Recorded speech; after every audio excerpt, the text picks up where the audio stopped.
My name is Tim Malloy. I'm the editor of Moviemaker. And if you go to a lot of panels and events like this, like I do, you hear a lot of complaints about the state of the industry and the problems of the industry.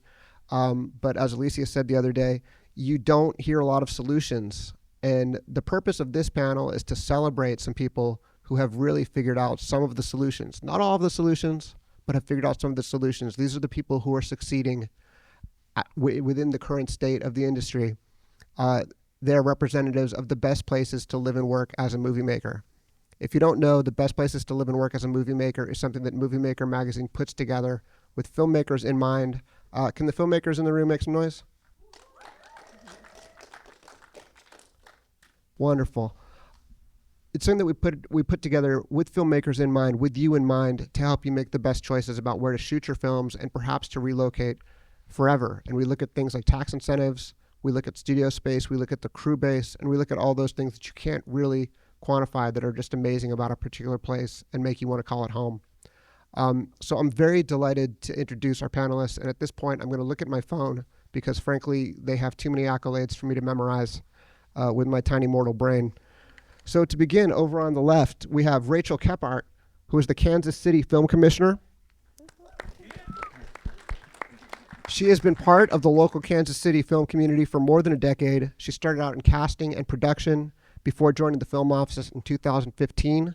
Then she moved into prestige reality and high-stakes competitive television before returning to the office, overseeing. She returned to the office where she oversees more than 200 projects a year. With Missouri's reinstatement of the tax incentive about 3 years ago, Kansas City has gained momentum and visibility. Many of you, of course, know the show Ted Lasso, which has helped Kansas City take off like a rocket. Kansas City also just introduced something in that spirit, the Full Tilt Film Festival debuting this summer, which talks about the merging of storytelling and sport. So again, please welcome Rachel Kephart. And then from your neighboring state, New Mexico, one of your neighboring states, New Mexico, I'd like to introduce Cyndy McCrossen, the film liaison from Albuquerque. She's been in that position since 2021. She's a longtime member of IATSE. She's also been a location scout and manager for projects including Breaking Bad, Better Call Saul, Preacher, Outer Range, and many more. She's a New Mexico native, an award-winning member of the Location Managers Guild International, and a member of the Association of Film Commissioners International, as I think several of our panelists are. In the latest issue of Moviemaker, you can read about how she helped the show Pluribus build an entire neighborhood, which involved complying with regulations from tribal and federal officials, working with local residents and business owners, and following New Mexico's dark sky initiatives that preserve the beautiful New Mexico nighttime sky. Please welcome Cyndy McCrossen. And representing our beautiful host city, Martin C. Jones is a visionary producer and creative strategist who blends decades of experience in film, culture, and business innovation. As the head of Austin Studios and the founder of Day for Night Entertainment, he's produced acclaimed indie films, music videos, TV pilots, and award-winning shorts. He's a 2-time Emmy nominee who champions underrepresented voices and recently launched Black Film Geniuses, a collection of 11 emerging Black women filmmakers. From TikTok horror series to groundbreaking anthologies, he builds scalable pipelines, brokers impactful deals, and mentors rising talent. He leads by elevating others and reshaping the future of storytelling through connection, creativity, and purpose. Please welcome Martin C. Jones. Welcome to Austin. And to my immediate left, please welcome Luke Azevedo. He's the CEO of Edmonton Screen. He brings more than 20 years of experience growing Alberta's film and TV industry as Calgary's Film Commission. He helped attract major productions including Inception, Interstellar, Ghostbusters, and most recently, The Last of Us. Calgary has received many, many accolades. The Economist recently named it the most livable city in the entire Western Hemisphere. Not bad. And maybe a less prestigious award, Moviemaker has had it in the top 5 best places to live and work as a movie maker for several years, which started under Luke's watch. Since he moved to Edmonton, Edmonton has also joined that list. As the CEO of Edmonton Screen, He advances Edmonton's film and television industry by supporting local creators and connecting them with streamers and studios to produce in Northern Alberta. Thanks to him and his team, Edmonton just joined our list of the best places to live and work as a movie maker. So, hooray. Seriously, very, very excited to have him and all of these cities on the list. I'd like to start, if I could, with a very big question. How do you feel about the state of the film and TV industry, and how is your region weathering it, surviving, and in many cases thriving? Jump right in, Luke. Okay, I guess it's me. So from our perspective, there's a couple of things. To Tim's point, you can't just go in with complaints. You have to have solutions for the environment that we're in. With all the mergers, acquisitions, the changes that we've seen, budgets going down, expectations rising, and less projects being done globally at this point, we have to be in a position where we start looking a little bit inward, trying to ensure that our local producers and creators have opportunities that they may not have had in the past. I work for an organization that has the privilege of being able to support at a significant level. So we are not only trying to attract production from outside, but we're trying to expand and grow the local production. And one of the things that's super important for us is that we have a lot of very talented Indigenous producers in our region. So we have aspirations to become one of the locations on the planet for Indigenous production. And so that is an area that we're starting to look at in Alberta and trying to increase. At the same time, Canada is a location where between 35 and 40% of the projects that come out of the United States come into our region. So it's extremely important for us to maintain those relationships and to continue to grow the large budget productions that are there. But we're now looking globally as well. We're creating partnerships with jurisdictions that maybe at one point were never a consideration. They can come across the water. They take advantage of the incentives, the amazing crew and infrastructure that's been developed. And so for us, we have to be in a position where we adapt. One of the things that becomes extremely critical to realize is that when the budgets go down, you have to attract more productions into your region just to maintain the level that you're at today. And in doing that, that means that you have to increase your workforce, your talent, your capabilities to be able to deal with all of that going on at the same time, which means that, from the workforce perspective, the training and development becomes extremely important. And so we've started to lean into that significantly as well and put ourselves in a position where there's opportunities being created for younger folks that are coming out of the post-secondaries. We have a tendency, no matter what sector our students are coming out of their schools, to go, yeah, they're out, fly. And you hope that they can actually make it happen. Well, that's a pretty hard thing these days, especially after COVID. So for us, we want to give those interim development opportunities as well.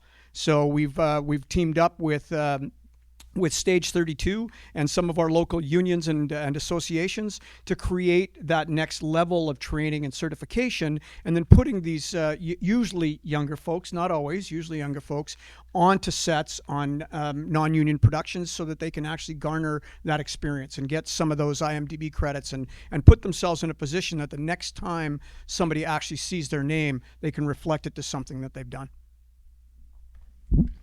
Excellent. Mic drop. Well, welcome to Austin, and it is a real treat for me to be back in Texas. This is my second time living in Texas, first time in Austin. And the great thing is that this is the home of over 60 film festivals just in the city, over 200 in the state. And when you come from an organization that was founded by Richard Linklater and your next door neighbor is Robert Rodriguez and Elizabeth Avian, you know that something was in the water 40, 50 years ago. And these amazing filmmakers who have become legendary in their own right in their 20s were like, we're not going to move to LA, we're going to stay here. And I think they were in large part inspired by people like Terrence Malick, who lives here in Austin, is a great American auteur. And they did that. And so the Austin Film Society is 41 years old. South by Southwest just turned 40. The Austin Chronicle, our alternative newspaper, is like 38 or something like that. So you've just got this ecosystem of art and culture, film and music and television and video games and animation. And, and talking to an old friend who's in the Georgia Film Commission, he was saying on a recent visit to Atlanta, which was tough to to see how slow it is there.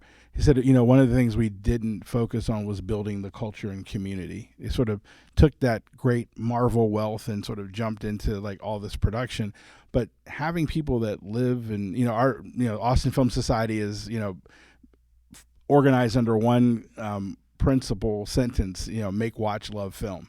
And each of our 3 facilities does that. I run the movie studio, which is right next door in this neighborhood. You're sitting on top of the old airport, by the way. And 25 years ago, when this got shut down, Rick and Robert went to the city and said those old airplane hangars would be a great place to make movies. Well, now 25 years later, we've hosted over 1,200 projects at our studio. We have 7 sound stages, 2 office buildings, a back lot. People stay at this wonderful boutique hotel next door, the Origin. When they have work, they have a whopping 3-minute commute. When they get home, they can go out to the lake, ride their bike, jog. They can go to Pilates or Orange Theory. They can come here to the Alamo Drafthouse. They can go to our cinema about a mile from here. And there's 60 restaurants in this neighborhood. So all of those amenities plus being in a place to work now 25 years later makes sense. 25 years ago, making movies in airplane hangars seemed ludicrous. But those 1,200 projects have yielded over 46,000 jobs and $3 billion in economic impact.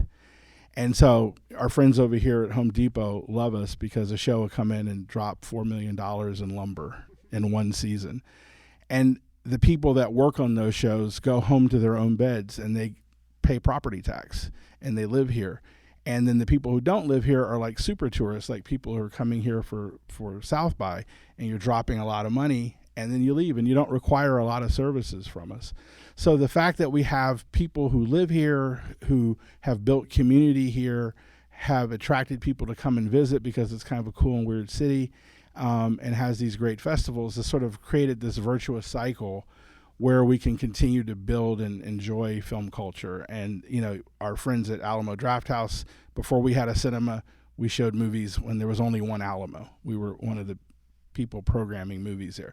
So now you have this whole ecosystem. So, it's impressive. It's great. It wasn't built overnight. It was built over the last 40 years. My parting words would be just wherever you are, and if it's one of the great Moviemaker cities that Tim's magazine has pointed out, get your tribe, get your people, and just start laying bricks down. And before you know it, you'll have your infrastructure and your foundation. Thank you. Yeah. I love that. And you talk about all the main things about community and building the junior team up, and Cyndy McCrossen, City of Albuquerque, great state of New Mexico. And we've had quite a lot impacting the film industry over the years. If you think of COVID and you think of fires in Altadena and you think of labor strikes, and New Mexico is a pretty resilient frontier state. We've been able to rebound quickly out of some of those big problems, big impacts. We had an amazing run right after all the labor strikes. We had a whole bevy of A-team directors come in and land their projects there. J.J. Abrams, Vince Gilligan, Peter Berg, Ari Aster, Coen Brothers, and they recognize the picture-telling quality of New Mexico, but also the amazing crews. But also New Mexico was was probably the premier film incentives that landed in the U.S. And we're a small state. Albuquerque is a small town, 500,000 people. We land in the #1 spot a lot in the Moviemaker survey for large cities, but we're only 500,000 people, and we're punching above our weight against much larger cities. And we do that through our sense of community, our sense of culture. The incentives were designed to build crew from the bottom up. In the beginning, when I started working in the industry, we didn't have a lot of department heads. We didn't have a lot of above the liners, so to speak. And the incentives were created to build that crew from within. There's an FCAP program, Film Crew Advancement Program. And sort of continuing that. It's hard when you see an industry that, in a slump. A lot of industries have been impacted by economic downturns, environmental issues. All that stuff affects our industry as well. But how do you stay resilient as a community, and building the junior team? There's an amazing new Film Academy project that came together, a partnership with the state, our Central New Mexico Community College, which has a long established filmmaker program, and the city of Albuquerque to revitalize the Albuquerque rail yards downtown, this monolithic structure that total act of courage. Will be a new will be the new home for the Media Arts Collective and the Central New Mexico Community College Film Academy, opening this September. If you're in the area, stop on by. And you have to continue that investment in the next generation. And so I think, when the going gets tough, the tough gets going, and New Mexico has been able to do that and, continue to play on our assets. And, we'll get into all the other details soon, but that's the basics. Thanks.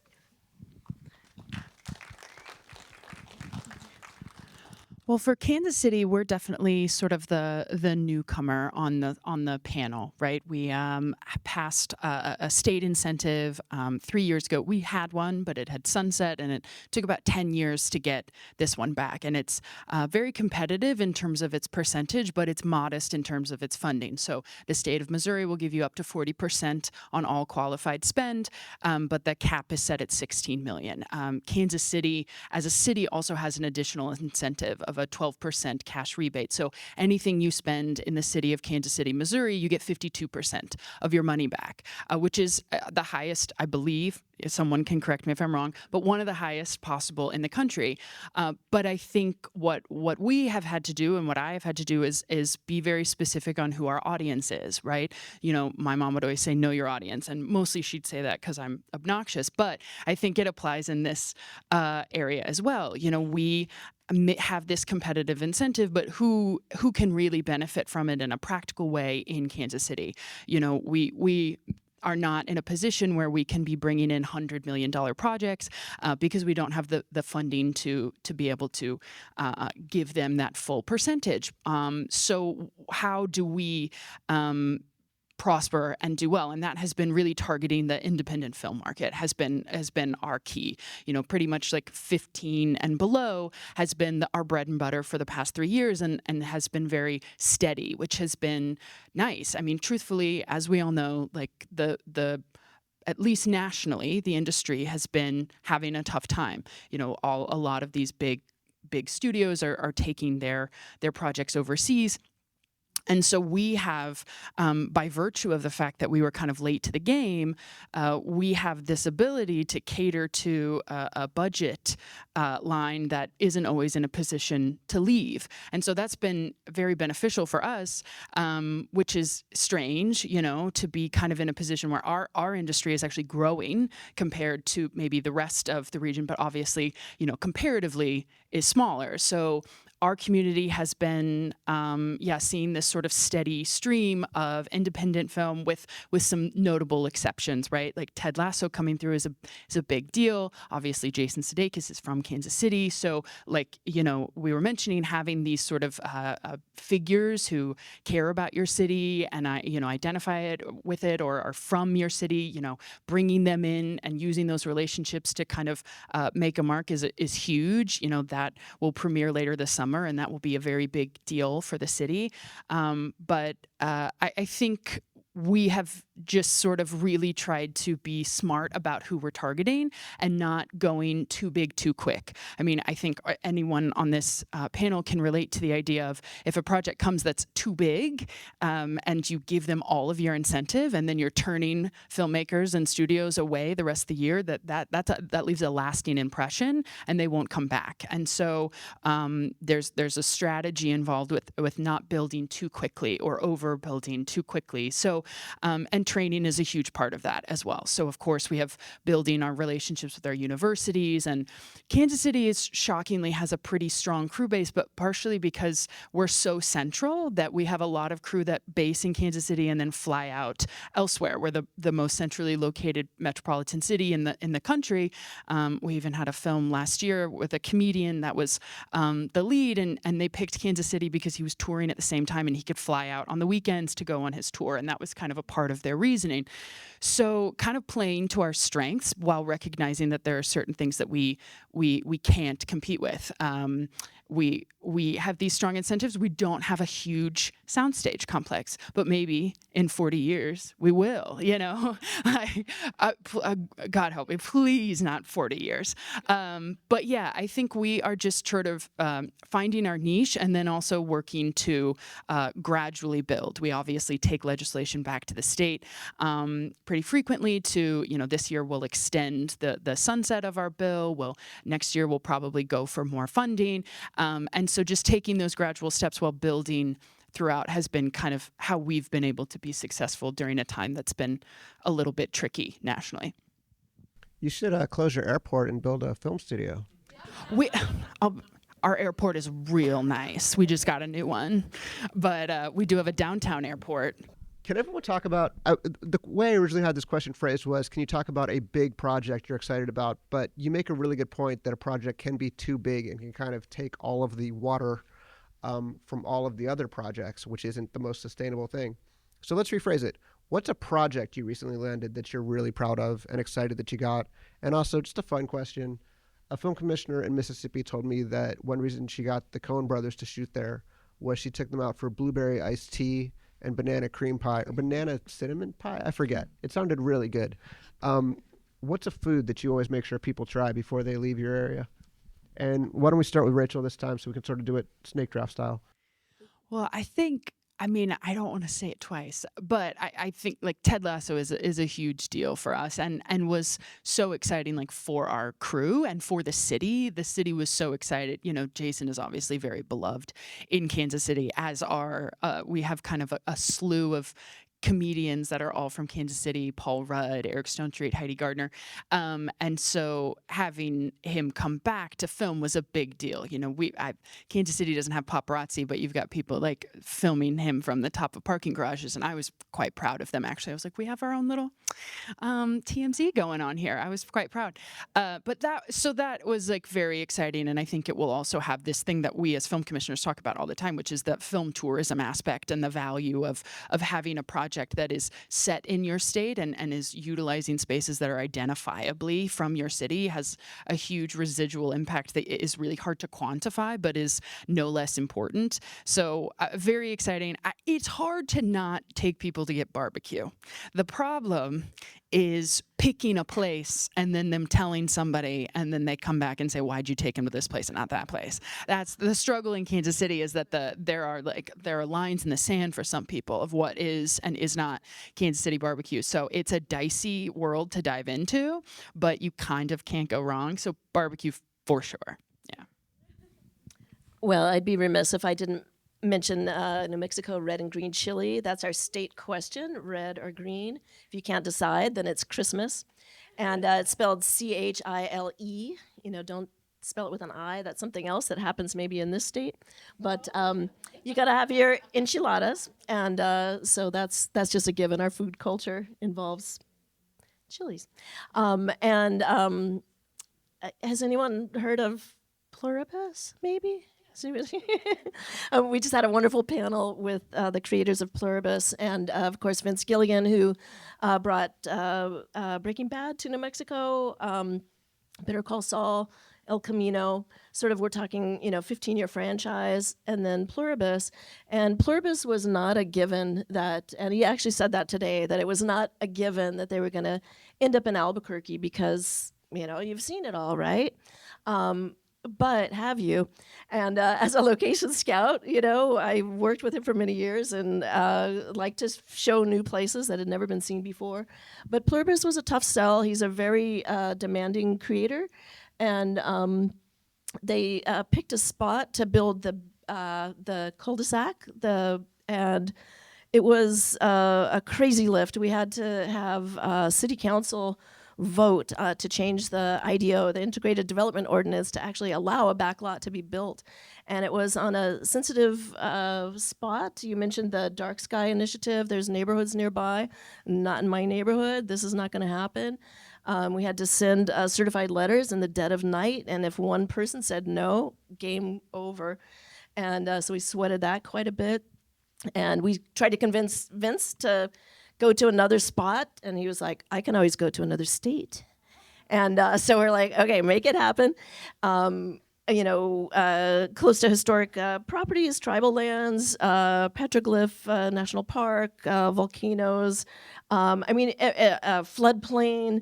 A lot of challenges. And so we felt it was amazing that they did decide to come back and use their family of crew members that they built over so many years, and capture the beauty of New Mexico, the skies. He always loves the clouds. I can't not take credit for the cumulus clouds that build up over the Sandia Mountains, but it helps visually, the storytelling, and so that's a project that we're really proud of and happy to have them return.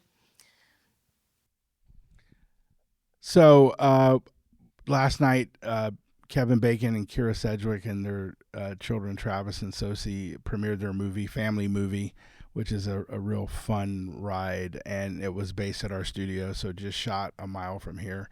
And it was great to see all of our sets. And then they used our cinema as a key scene for the movie, and so that's always fun. It was not a big movie, but whenever you can check off your 6 degrees of Kevin Bacon down to 1, that's always cool. And just lovely people, and it was great because it came at a time when we were in this sort of lull, big series like Walker, which had been with us for almost 5 years, had left. A lot of people from that show were able to go to their movie, and so it's always good to see the crew working. So yeah, I would say family movie. Look out for it. It's I think, and it's premiering at South by. It premiered on Friday the 13th. Kevin reminded us last night that one of his early roles was in the first Friday the 13th. I forgot about that, so that was kind of cool, kind of meta. And then of course in Texas, I'll say brisket, right? Barbecue is big here as well, but when people get that wonderful, delightful brisket, they kind of go crazy. Now if they're vegetarians, I've got a couple other secret spots for them. What about beef cheeks? Someone keeps mentioning beef. That's not on my list, so no, you will not get that from me. No. So as I mentioned, we've done some very large productions in our region and continue to do so. But I think one of the things that we're concentrating right now is on our local producers and our content creators, and trying to give them, a hand up to ensure that they get an opportunity. So when we start looking at projects like Dylan Pierce's Legend of Conquest, Cody Lightning's Smudge the Blades, we're looking at the great ones coming out of Adam Scorgi's world. And then we have a young, talented filmmaker that did a micro project called Skinamarink, and that was Kyle Edward Ball, and that was lightning in a bottle.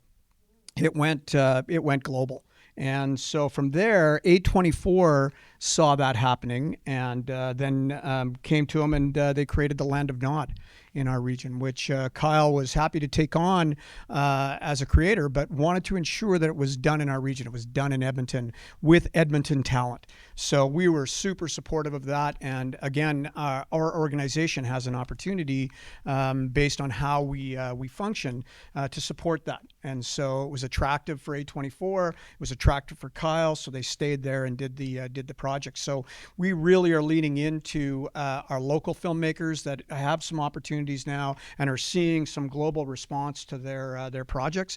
We will continue to bring projects in. We've got a Lionsgate Amazon project that's in our region right now, hopefully coming back for season 2 as season 1 gets delivered this year. So I won't give you the name yet, but yeah, we're on both sides of it. So we're trying to ensure that we're supporting our locals and at the same time bringing in those global impact pieces. Sorry, that keeps doing that. one of the things that's super important for us as well is that when we bring people into the region, you obviously want to showcase your best, and you're putting them up in the best hotels, and you're driving them around in those black cars, and you're taking them to the best restaurants. And you can't leave Alberta without having an Alberta steak or some Alberta beef. I mean, that is a world-renowned area there for that for beef, and so that is one of the things that we ensure that we showcase when people are in the region. That actually gets into the next thing I wanted to ask, which is how you're helping young or new filmmakers to prosper in your area. And Edmonton is one of the few places in the world that actually will give them money to make a film. Obviously, Albuquerque, or New Mexico as a whole, has the FCAP program, which I think is the envy of many other states. So I'd love to just hear what you all are doing in terms of helping young filmmakers or new filmmakers of any age. Start here. Well, I just came from a party for young filmmakers. So this is our 5th annual day party celebrating filmmakers from across Texas who have received money from the Austin Film Society. So just because we're called the Austin Film Society doesn't mean we just focus on Austin. We actually support filmmakers from around the state. Over 50% of our directors are women. Over 50% identify as people of color, which is really cool. And they are all over the state of Texas. So to date, we've given out over 700 grants to filmmakers, and folks like Kat Candler and Channing Godfrey Peoples, Jeff Nichols, David Lowery, who's got a big new movie coming out. These are amongst the handful of people who have been supported by the Austin Film Society. And we're kind of like the good housekeeping seal of approval. We may not give you the biggest grant. They average around $15,000 or so. But to get one from us is like a big stamp of approval, being, sort of a leading edge media arts organization. And so the people we were celebrating today are in our new class of grantees, about 15 people. And it's really a beautiful thing to see. Coming out of COVID, we revamped our internship. It used to be, assumed that, you had to be able to work for free and have a car and, that and be in college. And now we are paying our interns. We have a AFS Creative Careers program, over 300 applicants every cycle for 25 slots. We've graduated over 100 or so, and they're working on big shows and at South by and for the Texas Film Commission. I've hired 14 of them for my personal productions over the last 4 years. And so seeing that, and that they're coming out with 150 hours of, really good training, means a lot. And, I'm kind of like the hair club for men president. I'm not just the president. I'm a customer too. Now, I haven't found the hair yet, but, in the sense that when I'm in Hollywood or people are calling or talking, I'm not just saying, oh yeah, we got great crews. Like, no, I've paid hundreds of thousands of dollars to these people from my own company. So I can vouch for these people. These are great crew members with a lot of talent and a lot of skill. And I can also vouch for these trainees because I've personally hired 14 of them over the last 3 or 4 years. So that is a big part of our ecosystem and giving back. And it's great to be able to celebrate them, and especially those that had their films, shorts and features, playing at South by Southwest. That's amazing that you can give direct grants to youth, and everybody who's ever worked in the film industry knows that you have to start, moving traffic cones and putting pop-up tents and, that kind of thing to get to know your community and to grow up through the ranks. It's, almost an old school apprenticeship type program, And New Mexico has been amazing also in their incentives, in that it's the only one in the country, unless you count Delaware. I'm not sure where they fit into the film incentive program, but New Mexico has no minimum spend to qualify for incentives. So you can make a $20,000 film, and if you're spending money on New Mexico goods and services, you can get your 25% to start with back, and on up to 40% if you're in rural areas. So that's helped a lot of young filmmakers actually to even learn the process of how do you do your paperwork to be clean and come back and get your incentive money. And then Tim mentioned the FCAP program, the Film Crew Advancement Program, which anytime someone on a film moves up a ladder to the next higher position. The state, and they do it across other industries, but in film in particular, it's the first, I think, 60 work weeks, so 1,040 hours. The state will pay 50% of that salary to move someone up. And so that's been amazing to build our, the next generation as well. Albuquerque also has a history. I love LA. They're doing all kinds of things to make filmmaking more friendly, for people. But these are programs that we've had since the get-go. We've never charged for permits, zero, big fat zero if you file for a permit. We turn permits around in 72 hours, and that goes through, the array of everybody at the city, has to sign off on them, and a good learning experience for youth as well to learn how to. So we do a lot of coaching to help them understand how to be a community partner and to keep our filming sustainable in a small community like ours. You don't want your community to feel like a backlot, for Hollywood. So to keep the community involved. Through our permitting process and information process. Those kind of things, I think, have really helped build, a solid junior team moving up the ranks. And, pretty proud of how that works in our city. So thank you. Oh, you go. Yeah, go for it. So as Tim said, we're quite unique as a municipality. We have the privilege of having a lot of programs that we're able to support financially. What we do is we try to ensure that they stay relevant from year to year. So we go through an evaluation every year to see how many people are accessing it, the successes that they're having from gathering those funds. So we take everything from grant writing courses to business affairs to market access funding that they're available to go to festivals and events to sell or showcase their projects. And we go all the way up to what we call the Elevation Project, which is when a filmmaker with a body of work is getting to that next level and they need that next series of monies, we put a substantial amount of money into those projects. So we try to develop our core group from the start right through to the point where they become commercialization globally. So everything that we have the opportunity to support right through the film festivals and events that are happening in our region, we're there and we have the capacity to support them. So for us, it's all about that growth when they get into the system and how they go through the system. We're there to be able to support them all the way through. Obviously, there's never enough money to do everybody, but we do have the support of the city and then the provincial support that comes into our region as well, that helps, substantially higher level with our content creators. So we're in a very unique position, and we want to make sure that we utilize it in a way that's appropriate, because at the end of the day, all of the funds that are allocated to any of us have to have that return on investment for those that are giving us the money. So those funding agencies want to know how many jobs you created, how much impact the production community has in your region, how big of an impact it has. It's not just in the, you want to not just in the urban areas, it's got to be in the rural areas as well. So over the last 5 years, we've done about $1.8 billion worth of activity, and about 24,000 jobs were created during that period of time.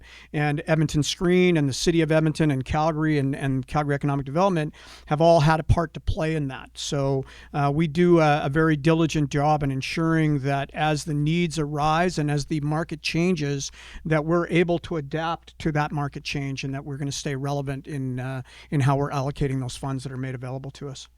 One of the benefits, if there is a benefit, and I'll call it a silver lining, of having your incentive pass kind of later in the game is your ability to sort of tweak it and look to other municipalities and see like what's working, what isn't. And so our incentive program at the state level, it doesn't have hiring requirements necessarily, apart from all projects must hire a certain number of registered apprentices. So they must be hiring these young people who are taking part in training programs that the state approves and helps to support. My office works to approve a lot of training programs.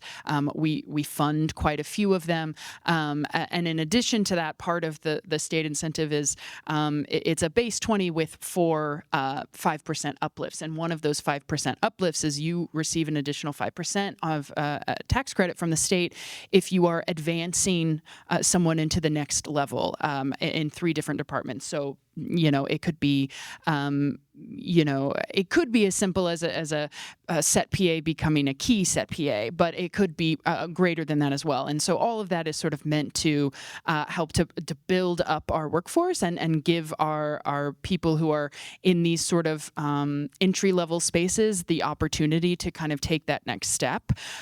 We do also work with our regional partners to offer grants, filmmakers grants in particular, that have been very successful. And I think, it's they're $10,000 grants for projects, but I think that seed money, I think what we have seen that has been so kind of impactful is that, it's hard to make anything with $10,000, but that sort of initial validation, that initial sort of this group of people believes in me and believes in this project. We've seen that kind of snowball into greater seed money from other organizations, and that has been really exciting. So we're seeing kind of the fruits of that now. One of our earliest grantees just had her film premiere at Sundance, and so it's really these types of programs work, and so it's really beautiful to see that happen. So as much as my budget allows, I'm putting money into different training programs and grant programs, and then we work with regional partners to raise capital in order to supplement those as well. If I can, I just want to add one piece that we haven't really talked about. So when we look at the greater creative economy and the investment that's being made there, we have to also look at digital media and entertainment from that perspective, right? Technology playing a part and permeating into our sector, and how we adapt to that as well. We've seen a lot of projects that have been very successful in the last while originate from somewhere else, games and cartoons, and there's a variety of things that come into play that we also have to pay attention to, because ultimately they're going on to the screen.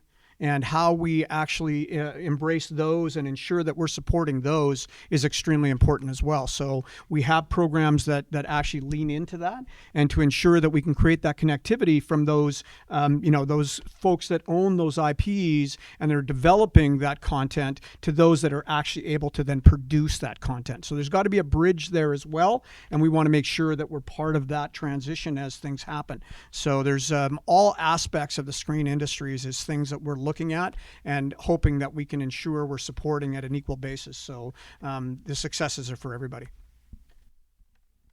And with that, I have found that sometimes the best part of these panels is right after the panels, when you get to go and talk to people and ask your personal face-to-face questions. So the bar is open, folks. See you downstairs. Thank you so much to our panelists. You've done an amazing job. Rachel, Cyndy, Thank you for Martin, coming. Luke, thank you. Guys. Thanks, everybody. Visit New Mexico.